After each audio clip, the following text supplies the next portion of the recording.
Қайлы күн қандар. Біздерде мінеке осындай мозаика көрпесі құралып бітті. 3 қатар. 1, 2, 3, 4, 5, 6, 7, 8, 9, 11. Бізде 33 штук стандарт, білесіздер. 2,20-да 80 болып шығады. Мінеке осындай қалыңдықта. 3,5 килограмм мақта салдық. Оның ішіндегі құрақтар неге қарама-қарсы, Versace құрақ, тоже 4 түрлі цветтен Versace қарама-қарсы, 2 түрліден, 4 түрліден қарама-қарсы цветтермен осылай ойнадық. Құдық құрақ бар. Неке тағы бір құдық цветі басқаша. Осындай түрлерден. Біз 2,20-ға аламыз квадратты.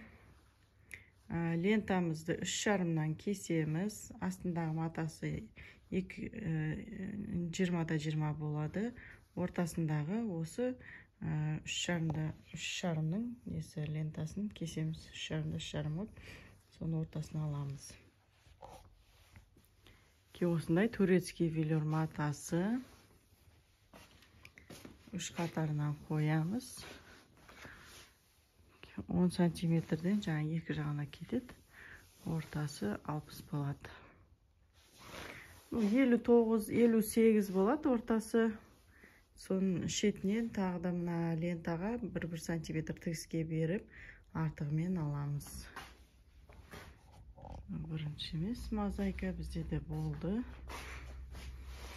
Егер сіздердің маталарыңыз әртүрлі, сонымен несі өлшемдері кішкентай болса, осындай мозаика құрағын құрап жіберсеңіздер болады, неше түрлі қылып, түстерін үйлесімді қылып құрақтарыңызды.